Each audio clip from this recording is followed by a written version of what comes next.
Howdy, all. Um, Today we're going to have a little bit of a different video from the norm.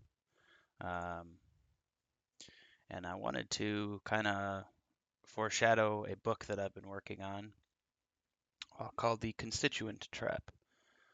Um, and I kind of wanted to preview the main 12 chapters, talk about uh, kind of why I'm writing this book, what you should expect to be illuminated or learn, or if you haven't worked in the design or development sector before, what you could potentially see that you haven't seen before.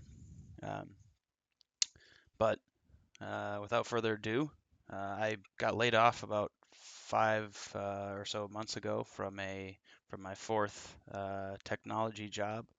Um, I originally was pursuing a history degree, and then, to put it bluntly, realized I didn't want to be a history professor, even though that's still my first love: history, humanities, cultures, those types of studies, religion. Um, and I had always been kind of like a techie guy in my family, uh, and had already started a tech company, in my teens, just doing nothing special, kind of home residential and light commercial technology work, networks, um, cameras, high-end audio, video, um, those types of things, right? And I just followed a check. Um, so broke into the tech field, my first big boy job for a local technology company who had a kind of fledgling digital storage product, and I helped grow that into one of their larger, earning products, bringing, you know, high-end RAID storage to media and entertainment brands, educational, government, those types of entities. Um, and then fast forward to now, I've worked for about four different startups. And after my layoff, myself and about 20 others, we got laid off with, kind of unceremoniously, without any warning. Uh, Kind of dawned on me that there's a problem in, design, technology, engineering fields as a whole.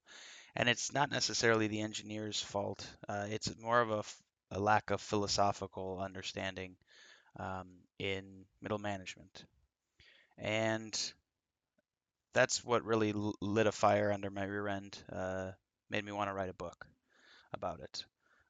So I'm gonna kind of preview what some of the things that I will go into in my book, and forward to some feedback, um, and kind of a dialogue to see if this is something people are interested in. So, why the constituent trap? Well, a constituent is kind of a internal stakeholder at a company. Very broad term. This could be somebody in marketing, sales, uh, C-suite, director level employees. This could be basically the people who are kind of fighting over the direction of a product or software or solution, right? And in most cases, they don't really reflect the user or the customer in any really tangible way. Um, and this is kind of a common theme you'll see in any product from most industries. Um, so the book hopes to address number one, kind of illuminate what what that means. How does that affect design? How does that affect the end product? Um, how does that erode from the philosophy of use argument, which to somebody like myself, that is the most important driving factor behind a good product or idea. So um, there are 12 chapters so far. All Each chapter picks a specific industry subset and talks about how those those issues, rear their ugly head and kind of dissolve a product in that, uh, uh, overarching industry. So, kind of to preview that the book, today I'll kind of talk about, one of those industries, um, technology, right? Um, let's pick uh, hardware, specifically a technology solution, okay, as an example. Let's say I'm a forward-thinking engineer, okay, working at a mid-size, under 300 size operation, okay. I have just thought of a novel idea, and hey, it looks like this idea could solve a specific problem. Um, and me being an engineer, I'm not really thinking about money per se. I just am a nerd and want to kind of fix a problem, right? And so I'm going to bring this idea to someone above me because I most likely need resources to fully test the idea. If this is a technology idea, I will need some kind of enhanced infrastructure or a prototype material, be it hardware, software resources, um, infrastructure, things like that. And so the only way I get that in most cases is to go one layer up and, hey, Mr. Manager. In most cases, this will be a product manager or an engineering supervisor, somebody like that. And now this is the first kind of layer of bureaucracy where a good idea dies. Um, Most organizations see a idea, and before they put any resources behind it, they want to see a revenue generation opportunity. Um, in other words, is there a return on investment for the time, right? And uh, objectively speaking, that makes sense, right? If I'm a manager and I'm going to spend resources on something, I want to make sure that I'm going to get something in return. Um, that's logical. Um, but keep in mind, the engineer doesn't really think that way. There's a different tone and timbre and philosophy with more, you know, uh, it's a different philosophy, let's just say. They want to solve a problem. So that's kind of your first layer of bureaucracy is the idea is only as good as the revenue opportunity that it's attached to. So somebody like myself will have to spend some time doing, let's say, market research or a market penetration study. In a larger organization, this is going to be delegated to a marketing department, um, but only after a couple people have signed off on the idea as having some kind of a monetary return. Okay, so there's kind of your first one or two steps. Okay, now let's just assume this idea gets greenlit. Um, hey, looks like there's some dollars attached to this idea. Um, let's move it forward. So this is where your kind of second and third layer of bureaucracy get involved. Um, in most cases, the engineer who thought of the novel idea is kind of pulled away at this point, and is no longer spearheading the project. Why? Well, that's not their job in a corporatized org. Um, it then goes to a solutions engineer or manager or a product manager, depending on kind of the scope of the technology or product that that company is building.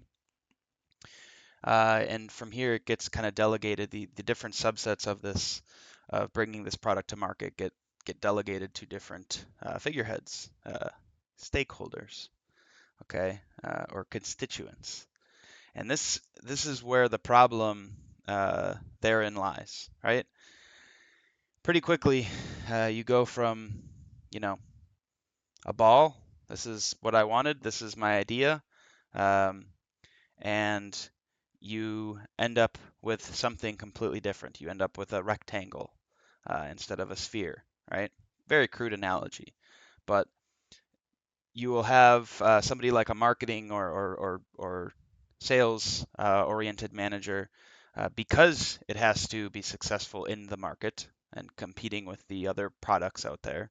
Uh, the development cycle then turns into a ticking the boxes endeavor. Um, so they will say, hey, in order to compete in this arena, uh, XYZ product must have XYZ boxes checked. And if we want to look even better, then it has to have this additional box or two. Um, and pretty quickly, this targeted, novel idea or solution gets turned into something else. I use the metaphor that, you know, uh, I came up with a hammer, and after it was done with, the layers of bureaucracy, uh, I ended up with a useless multi-tool. Okay, and that's important because your best solutions are usually hyper targeted. They do one thing very, very well, to use the Unix kind of model, right? When you run into when you end up with a solution that does many things but none of them well, we know kind of how that turns out. And I won't name any names for sake of being polite. Um, so again, mostly bureaucracy, mostly dominated by made-up metrics, right? If we add this box, there will be this abstract increase in revenue potential, right?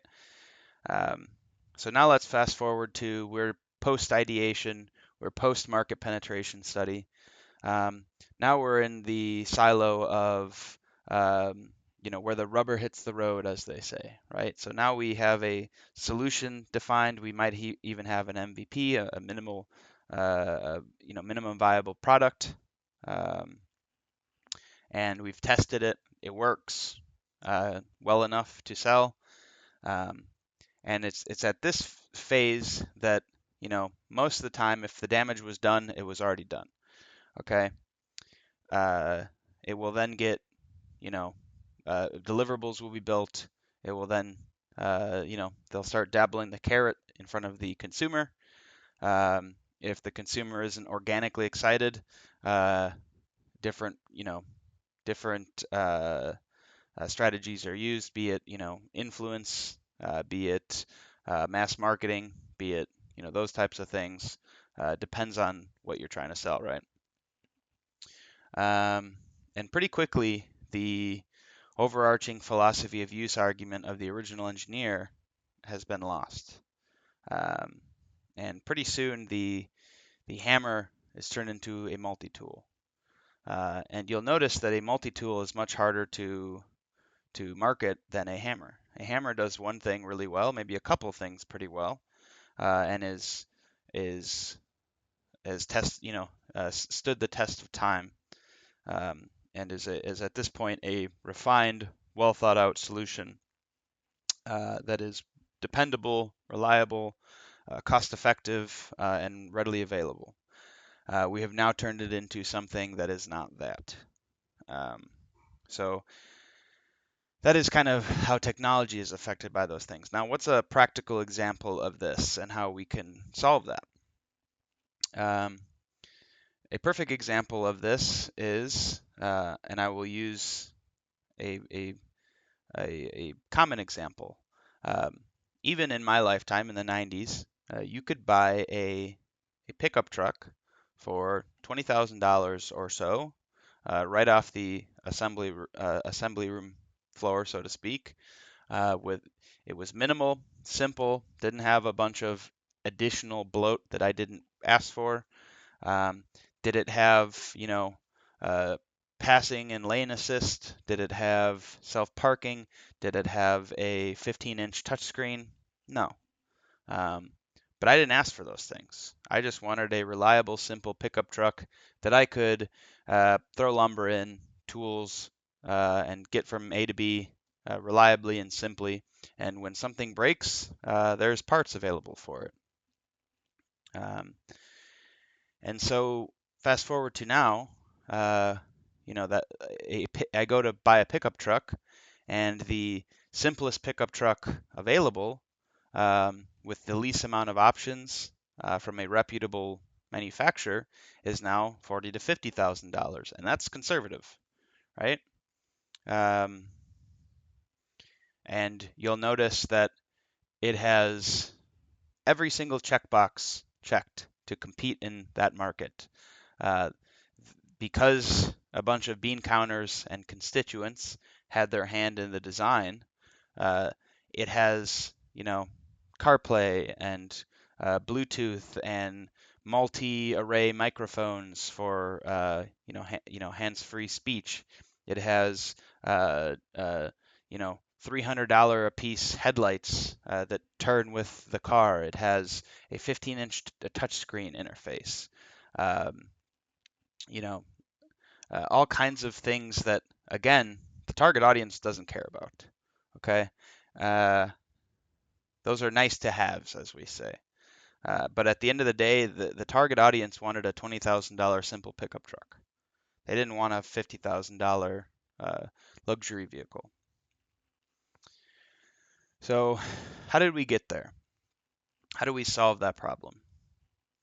Well, it's actually radically simple. And that is stop hiring middle manager KPI dominated, uh, left of bell curve, pseudo leaders in your org, and promote from within people who have a philosophy guided design process. Um, I I've always harped on keeping it simple, stupid. Um, In fact, you know, I have a process that you'll actually be able to read about in the book, where every single feature is looked at through a philosophy of use argument. Um, is this is this solving a direct problem that the customer has? Is is it better or the same as solutions that exist? Is it cost effective? Is it user replaceable or repairable? Um, right? Those are things that matter. A perfect example of this is the modern, John Deere tractor, right?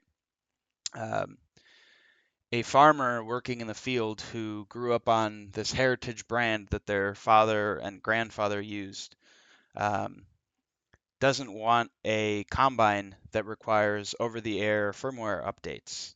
Um, they don't care about those things. They don't need those things. They want something that is reliable and simple and effective. And when a part breaks, they can easily order it and repair it themselves, or their local hardware people can repair simply without an insane amount of labor, or even worse, without some kind of crazy computer-aided diagnostic equipment. Okay.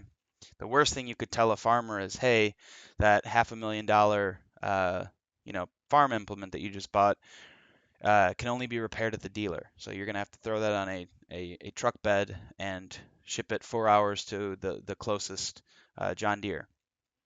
So you can lie to yourself in the boardroom and say, but it has more boxes checked. It does more things.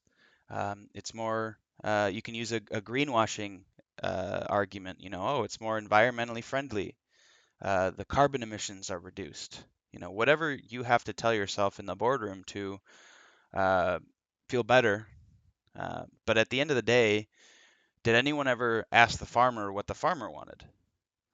No, because you have to justify your job in middle management, which tells you that the only way to advance in middle management is to build key performance indicators that say that this product is better than the last product. You have to justify buying a new product every year when really the product doesn't need to change every year. Um, so you've mastered this artificial art of justifying your existence in essence, right? And at the end of the day, the customer is not happy. The product is more bloated and expensive and less targeted. Um, and you don't care because statistically, you're going to be at the company for 3 to 4 years and then move on to the next one. And throughout your career, you can say, look, uh, with XYZ metrics, I have improved XYZ products. And you wouldn't necessarily be lying, but when it comes to brass tacks, the only one who really suffered was the customer. And correct me if I'm wrong, is that not who you should be building a product for? So I have a radical solution for this. Um, and this is a solution that would solve the problem for simple, consumer products to technology products to uh, military and government to aerospace and everything between. And I've kind of coined this idea as the uh, idea economy, right? And so, what does that mean? Well, right now, the the major metrics that are used to justify a product or feature, right, are strictly revenue and financial metrics. Um, how much uh, how much return on investment does this feature add? What is the they'll use these wonderful corporate acronyms like TCO and ROI and CAGR and all these things that at the end of the day don't matter. Nobody gives a shit about. Well, the customers don't, right? Um, and what you're left with is kind of this vanilla paste product. Okay, so my kind of idea here, okay, is stop putting the onus on the revenue opportunity and put the onus on the quality, objective quality of the idea. Okay, um, this forces a company to put its value on a product that is tangibly, objectively, uh, in real world, a better product or solution than what is out there. Um, this philosophy would force product leaders to say, we can't hit this target right now. I think we should wait. And I know that's a dangerous concept when you're a corporate entity that has to appease their shareholders and show 20% year over year growth. Okay, I I don't even want to go down that rant because that whole concept right there is kind of a joke. But um, it's okay to say the current solution that exists is good enough. Okay, an example for this would be the current lithium-based battery technology. Okay, I get asked all the time by families and friends, what's your take on electric cars? You've never owned an electric car and you're a techie guy. And my answer is quite anticlimactic. Okay, um, electric cars are not a new thing. They've been around actually since before the internal combustion engine. There's nothing new or interesting about it. The reason why I don't own an electric car is because, objectively speaking, they don't make sense using the current battery technology. They're a they're kind of a short-sighted idea, right? Um, and the reason isn't because of them being an EV car. It's not the fact that they're electric. It's the energy storage, right? Um, I will care about an EV when we're not using lithium to power them, right? Why? Well, it's not energy dense. I can still get more energy density out of gasoline. Um, they use more carbon if you want to go down that route to produce, drastically so. Um, they won't survive long enough to offset the carbon uh, that they require to be built. So all of the arguments to sell that technology are not objective reality. They're mostly greenwashing endeavors.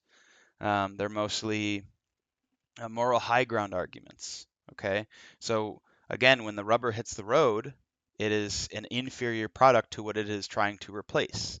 Okay, now uh, when we have a better battery technology that is more energy dense than, let's say, gas, that is recyclable, let's say 90% recyclable, that is the same or less carbon footprint to produce, uh, then I will care. Okay, and that's without the moral argument. I don't want a 6-year-old Zambian child, getting cancer so that I can, drive around in my little EV and gaslight my friends while drinking a $12 chemical-laced coffee product.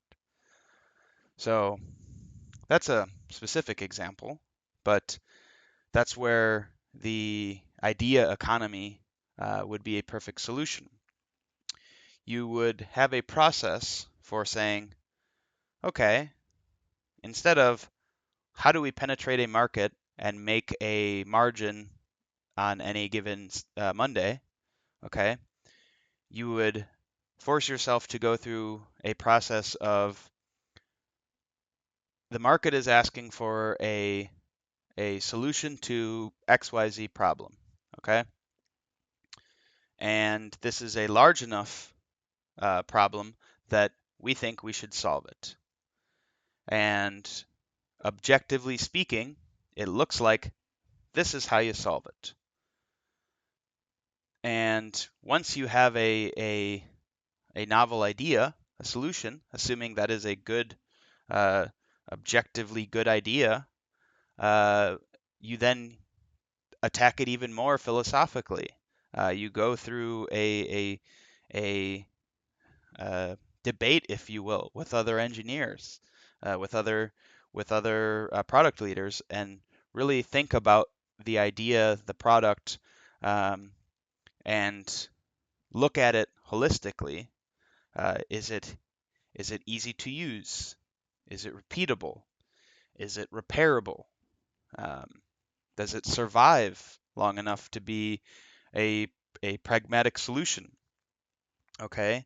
Um, having a 1980s Toyota Hilux objectively is a better vehicle than a brand new Tesla, okay, or any other EV. I'm not attacking Tesla as a brand itself. I'm just that's kind of the most common EV, okay? Why is it a better product? Well, parts are available. It's easy to repair. It runs forever. You can fix it with basic parts. Okay, you can fix it with basic tools. The technology inside of it is proven. It is tested. It is stood the test of time. Okay. Um, is it is it sexy? That's debatable. Um, is it is it something that is going to stand out in a parking lot? That's also debatable. Um, but objectively speaking, it's a uh, pragmatic solution to a challenge, which is I need to put some stuff. I need to throw a bunch of stuff into a vehicle, and I need to reliably get from A to B. And every so often, I need to drive through the snow or adverse weather conditions. Um, and I don't want to have a huge amount of investment every year to keep the thing running. Um, so like the hammer, it is a objectively good solution. Um, so the idea economy is this concept that is future thinking and future proof because it also thinks about the changes that'll happen to our our world, our cultures, our economy, with the drastic automation that is happening with the AI revolution. Okay, in a current economy where your metrics are strictly financially based, um, every single thing has to have some kind of a monetary figure on it, or has to look good on a Gantt chart. It has to um, appease constituents at every level. Um, but in a future economy where potentially 30 to 50% of the working force will be replaced by automation, um, you won't have a you won't have space, you won't have resources to be pumping out a yearly product that is 2% different from the one that it replaced. Okay, you won't have the raw materials cheap enough. You won't have the human element available. You won't have the um, pocket money for of a consumer to spend on those things. Um, so while we are still here, while we still have surplus, we really need to think about a better model.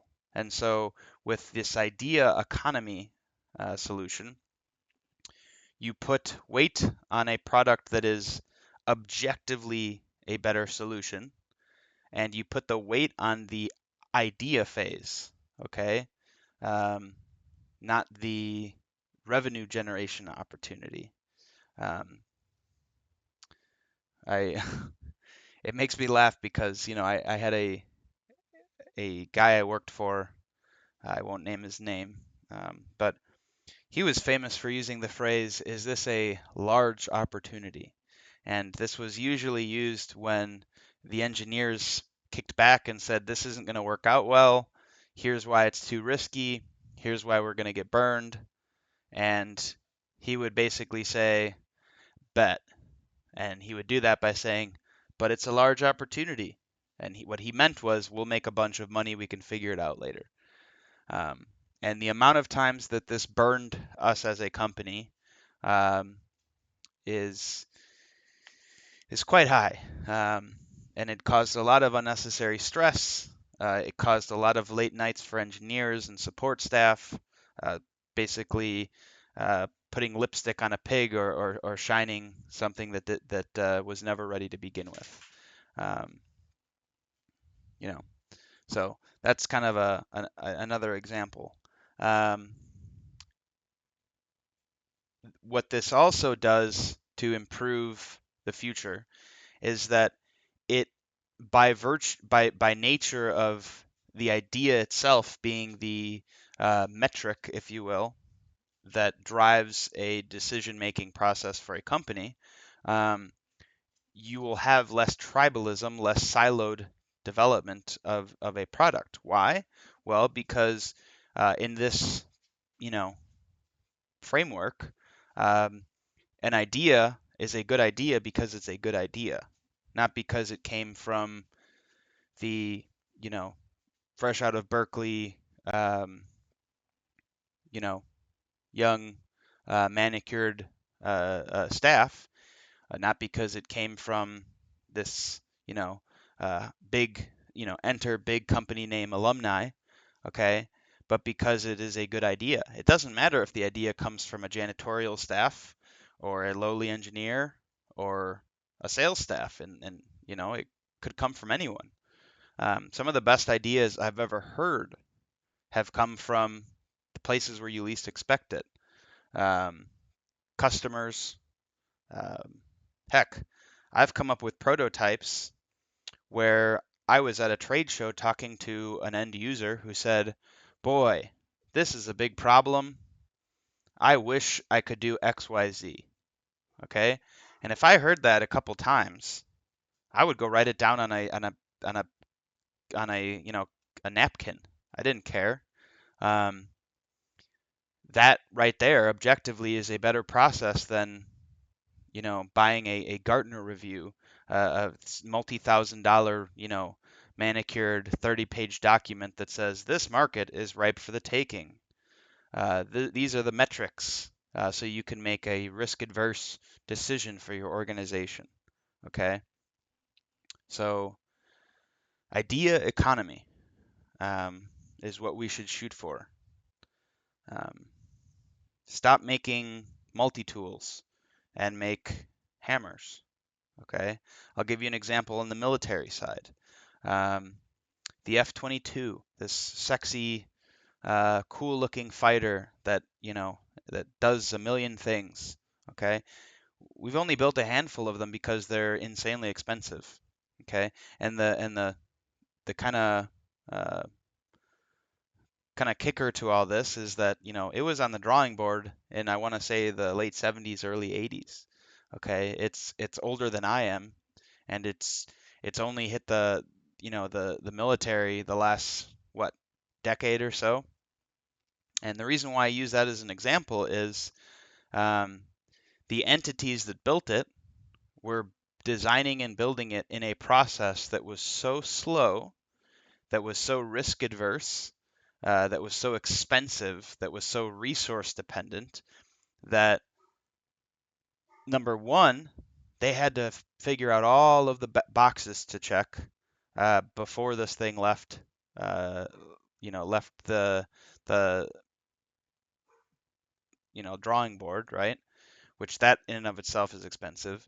But also, secondly, by the time it came to fruition and all of the major problems were solved, uh, the entire way of doing warfare has changed, right? So to use another metaphor, a drone is a way better solution than an F-22. Now, I can already hear all of the keyboard warriors saying, well, it doesn't do this and it doesn't do that and it doesn't. That's absolutely true. You're right. A drone does less than an F-22. It has less capability in many ways. Um, but gee, I can buy a lot more drones and have a much larger show of force than I can with a single F-22. The F-22 is sexy. I can throw it in a Top Gun film. It helps, um, bring young people into the Air Force. Okay, absolutely. It has it's more marketable. It looks cool at air shows, but from a tactical perspective, drones are the current and future form of warfare. So the reason why I use that example is that I'm sure there was many engineers at the time, currently and in the future, who will say, why are we wasting resources on a technology that is already being replaced? Okay, well, you know, stakeholders, right? Constituents. Um, on the military side, a lot of the constituents are even external to the entity that they're trying to build it in. These are lobbyists, congressional committees, those kinds of things, which I won't go into. This isn't a political video. Um, but again, there's this common theme that you're starting to hear, from me until I go blue in the face, which is why I called the book The Constituent Trap. Um, when a product or solution is designed and requires design by committee, sign off by committee, and a whole bureaucratic level of constituent sign off, you end up with a product that nobody asked for, a a day late and a dollar short. Okay, so um, in summary, since I tend to ramble, in summary, um, this book goes over kind of the common pillars of product design, and it should reach an audience that keeps buying, let's say, an iPhone every year, and after the initial allure of a new sexy piece of tech, they go, huh, well, I just spent $1,000 on this thing, and what's different from the last one I spent $1,000 on? And the answer is not much.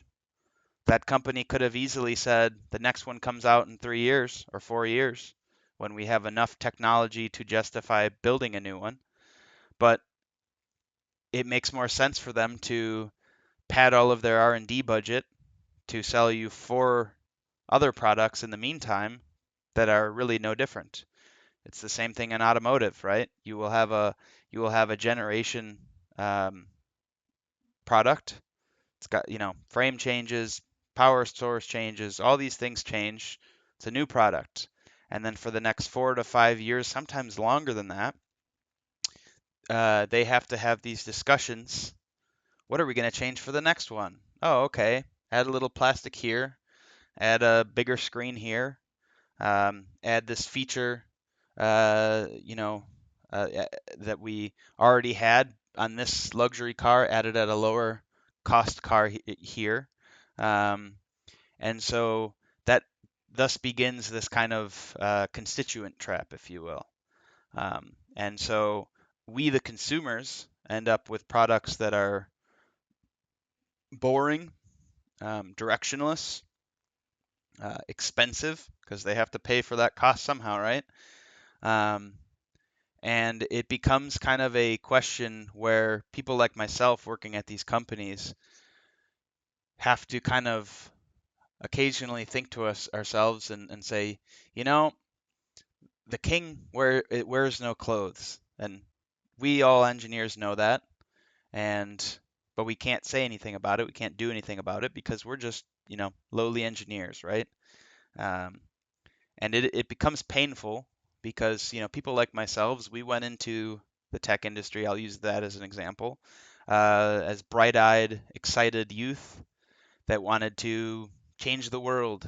As lame as that sounds. Um, I went into this industry with a million cool ideas, and I got to a point in my late 20s, early 30s where I hate to admit I became jaded. I stopped caring about new, and I started just doing status quo. Um, and that got me thinking, and that's why I wanted to write a book about these things and kind of illuminate some of these things. And I know I'm going to get a lot of hate for it. I know I'm going to be a big target. Um, a lot of people out there with a functioning brain will probably say, well, yeah, no duh. But I hope that in writing this, number one, it's been cathartic. Um, but I've also found a lot of like-minded individuals. Um,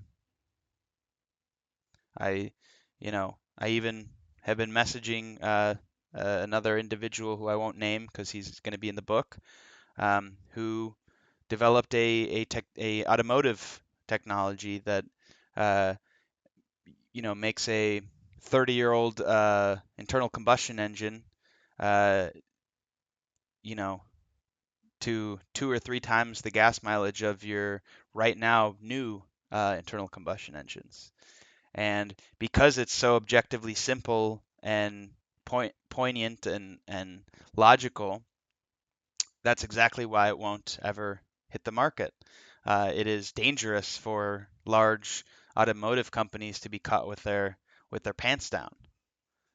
So that is depressing, but there is light at the end of the tunnel. I think that this idea economy um, concept is scalable, it's flexible, and it will force a lot of this kind of fat in an organization, your middle management elite class, out of companies um, and back into the kind of dark crevices of the planet where they belong. Because to put it bluntly, they don't really bring any tangible benefit to an org. Um, these guys who just build charts all day and shiny bar graphs and um, KPIs and metrics to justify a feature. Um, Nobody cares about them. Nobody's going to remember them. Okay. The perfect example is Apple, right? Apple computers. When they first came out, they genuinely, as their marketing verbiage said, think different, right? Uh, they were kind of the first company to really put everything you needed into a box so that you could do word processing and some art, some music, right? You got this beautiful solution. It was, a little expensive, but people were willing to pay for it because it was objectively a better all-around solution. Okay, and uh, fast forward to now, uh, their main revenue generator is selling, uh, you know, touchscreen devices for teenagers, so that the teenagers can sink their time into social media. Um, they haven't thought differently in over a decade. Okay, and if you want to remember, if you think Apple, you were to go out and ask people in the street, who's the first name you think of when you think of Apple? Steve Jobs is going to be the name that you think of, not Wozniak, not the guy who actually created it, not the guy who actually put it together, and architected the solution. No, you're thinking of the the smooth, eloquent, inspirational marketing guy. All right. And so the reason why I bring that up is we as consumers need to stop being duped by smooth, eloquent soothsayers and charlatans, and be very critical when we go to vote with our dollars. Okay? Is this solution better than my current solution? Uh, am I buying vaporware? Okay? Am I buying an idea or a product? Most products right now sold to you are selling you an idea. Okay? If you're buying um, a $60,000 pickup truck, watch the commercial critically. Really watch it. Is it selling you the truck, or is it selling you the idea that you're a burly, masculine man that's going to be able to do XYZ because of this truck, right? Um, guts, glory, ram, kind of thing. Um, so, you know, it's the consumer's fault as well, as much as I hate to say that. Um, but I think you'll be pleased with this book. I know it's been very cathartic for me to write, um, and I look forward to your opinions on the subject matter. And I'm very curious to see if there's other individuals out there who are like-minded, who want to see uh, sex appeal again in a product, who want to see uniqueness, who want to see the creative spirit again, instead of this stagnant, vanilla paste, KPI dominated nonsense that we have been consuming for over a generation. Um, so that's kind of the end of this. I look forward to talking more about this in future videos because this subject very much excites me, um, and keeps me sane, uh, since the 9 to 5 for most of us isn't that fulfilling in this sector. So, um, all right, that's all I got. Take care and God bless.